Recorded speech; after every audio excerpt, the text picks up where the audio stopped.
वो जब आखिर खाली बक्सा यहाँ पे कैसे वो कहाँ से आए? खाली तो उन लोग गाड़ी का मूवमेंट कहाँ? हमें उसको बताएंगे ना कि भाई वो गाड़ी इंटर की, उसकी मूवमेंट क्या थी, कहाँ तक गई, आखिर खाली बक्सा आया कैसे? ये इन्फॉर्मेशन तो हमें मिलनी चाहिए as a candidate, but they are denying. एक और वो है वहाँ का भी एसडीएम साहब, वहाँ तो सीसीटीवी होगा वहाँ गोडाउन में जो भी नदियाँ वहाँ से ये ट्रक चला है कि नहीं चला है, इसका भी वेरिफिकेशन हो जाएगा। वहाँ सागर से जब चला वो भी तो वो पॉइंट मतलब जब माइन्यूटली आपको इसको तो साहब उसको माइन्यूटली हम लोग को वो देखना चाहिए, तो कैसे कैंडिडेट्स को कैसे सेटिस्फाई करेगा? तो भाई स्वाभाविक है शक होगा कि कुछ बक्सा ईवीएम का कंट्रोल यूनिट तो नहीं बदला गया या कहीं रखा गया या कुछ किया गया, ये तो शक आपको नहीं लगता कि ऐसा आएगा general as a general public होने के नाते? जो स्ट्रॉन्ग में ईवीएम लगा हुआ अंदर जब सील किया हुआ फुटेज चेक कीजिए उसमें पूरा भाव। यहाँ पहले क्या होता था, इससे पहले भी तो हम लोग चुनाव लड़े हैं, तो मैं तो आई एम प्रेजेंट एमएलए, तो मैं तो पहले से चुनाव लड़ के आया हूँ। यहाँ भी वो कैमरा लगते थे पहले, लोकसभा में भी यहाँ कैमरा लगते थे बीच पे, हाँ अलग अलग जगहों पे, मतलब इसी बार ऐसा है कि यहाँ कैमरा नहीं लगा हुआ है, वहाँ से कैमरा लगा हुआ है जहाँ मेन जहाँ से एक एंट्री पॉइंट जहाँ से अंदर जाने का है। ठीक है, वो पीछे भी शायद नहीं पीछे है, काम नहीं कर रहा है या क्या? ठीक है, सब बहुत सारा लैप्सेज है, उतना ध्यान नहीं दे पाता है आदमी। कम से कम 60 से 70 कैमरा कैमरा खुल गया है सामने से 1 बजे यहाँ सामने में लगा था, दो कैमरा लगा हुआ था, हाँ मेरे सामने खुला हुआ है। आपके सामने खोल दिया, आप यहाँ ड्यूटी पे मैं भी हाँ मतलब आप 1 बजे खुला है। आप कैंडिडेट कैंडिडेट के नहीं,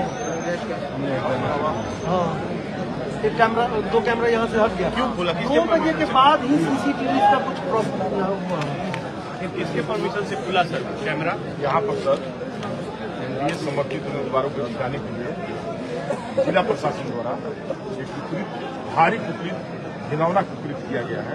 ट्रक आया क्यों, बक्सा आया क्यों? एक आदमी सर एक आदमी आ रहा है सीसीटीवी कैमरा क्यों नहीं है जहाँ एंट्री पॉइंट है? जब हैंड व्हील है उसको सीसीटीवी कैमरा कंक्लूसिव प्रूफ है ना। तो सारे बाहुबली क्षेत्र में आके पड़े हुए हैं सब खेला करने के लिए। अरेस्टिंग हो रहा है किसी होटल में? नहीं हो रहा है। आखिर रात ही में सारे बाहुबली क्षेत्र में आके लिपटे हुए हैं, कभी अरेस्टिंग हो रहा है? बाहुबली का क्या काम है जब प्रत्याशी नहीं है? तो क्या कर रहा है उन लोग होटल में आके इस क्षेत्र में सासाराम में? लीगली अगर हम लोग देखें, जो सुप्रीम कोर्ट का गाइडलाइंस है, जहाँ एंट्री होती है, जहाँ जिस प्रोमाइसेस है वहाँ सीसीटीवी सर्विलेंस होना चाहिए। जहाँ एंट्री हो रही है कह रहे हैं कि हमारा गाइडलाइंस ही नहीं है, हम वहाँ लगाए नहीं हैं। आप सीसीटीवी कैमरा खोल लिए, किस कैंडिडेट से आपने पूछा है कि हम सीसीटीवी कैमरा यहाँ से हटा रहे हैं? सर क्या ये सारा इरेगुलरिटीज नहीं है पीसीआई के जो गाइडलाइंस है या सुप्रीम कोर्ट का जो गाइडलाइंस है? देखिए यहाँ पे बाहर भी लिखा हुआ है सर रेलिवेंट सब हम लोग पॉइंट उठा रहे हैं। खुल रहा है। जिस एडीएम का ऑडियो वायरल हुआ अभी तक कार्रवाई नहीं हुआ, उसी ने चुनाव कराया, उसी ने चुनाव कराया। कोई सर कोई संविधान कोई सिद्धांत नहीं है सर, बताइए कोई सिद्धांत होना ये सब चाहिए। इश्यूज कानून कहाँ है? वाली करेगी इसका सर आंसर क्या है? कानूनी क्या कानून कहाँ है बताइए? अफसर का कानून आचार संहिता बढ़ जाता है सर।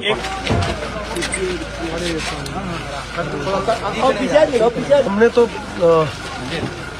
प्रत्याशियों को एक तरह से संतुष्ट करने के लिए और अधिकारियों पर, चाहे वो जिला पदाधिकारी हो, सबसे पहले तो जिला पदाधिकारी और उसके बाद जो संबंधित आरओ हैं उन पर भी और क्या कारण है इस प्रीमाइसेस में, जब ये प्रीमाइसेस सील हो जाता है। आज सुबह में 10 बजे से ही हमारे इलेक्शन एजेंट और लोगों को बुला के उसको सील कर दिया गया था, प्रत्याशियों को भी बुला के।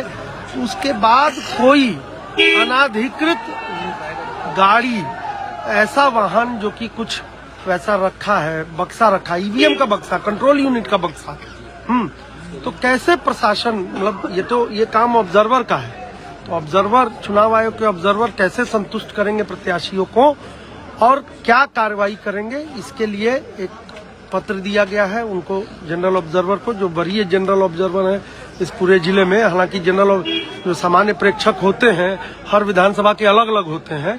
मेरा करगहर विधानसभा है, लेकिन उसके बावजूद भी जो सबसे वरीय हैं वो सासाराम विधानसभा के सामान्य प्रेक्षक हैं। तो उनको ये दिया गया है कि आप कार्रवाई तो करें और संतुष्ट भी करें। मैंने स्पष्ट उसमें लिखा हुआ है कि आप अभ्यर्थियों को, प्रत्याशियों को संतुष्टि दें कि ईवीएम नहीं बदले गए हैं, उसमें ईवीएम मशीन नहीं थे।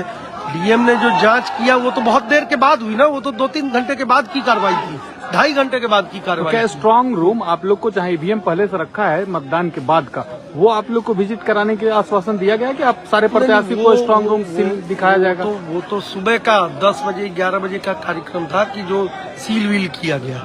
उसके बाद सारे प्रत्याशी तो अलग अलग समय पर आए। कौन कौन गया कुछ लोग देखे होंगे जाके, तो उससे कोई मतलब नहीं भाई। ईवीएम आप बदल के फिर सील कर दें तो उससे कोई मतलब क्या। बहुत सारी चीजें हैं, या किसी अन्य रास्ते से सील वाले पे तो बहुत सारी चीजें होती हैं, सील पे अपना निशान लोग रखते हैं, तो वो चीज तो मैं नहीं कहूंगा। लेकिन कोई ना कोई आने का कारण क्या है भाई, आ ही नहीं सकता है जो चीज। और एनडीए के उम्मीदवार एक भी यहाँ मौजूद नहीं, इस पे सवाल खड़ा किया जा रहा है, इस पर क्या निश्चित कहेंगे? रूप से ये सवाल आएगा। पक्ष के प्रत्याशी तो हैं, लेकिन दूसरे प्रत्याशी नहीं है। सत्ताधारी दल के प्रत्याशी क्यों नहीं आए, उनको भी तो ये पता चला होगा। ये तो वीडियो बहुत देर से आप ही लोग के द्वारा वायरल किया जा रहा है, तो स्वाभाविक है, शक होना स्वाभाविक है। शक को कैसे चुनाव आयोग दूर करेगा, ये अब सुई जो है, जो बॉल जो है वो चुनाव आयोग के कोर्ट में है, और चुनाव आयोग को हम लोगों को सैटिस्फाई करना पड़ेगा। नहीं, निश्चित रूप से हम मांग तो करेंगे ना भाई। हमको जब शक हो रहा है, हम संतुष्ट नहीं है, तो री इलेक्शन की तो मांग करेंगे ही।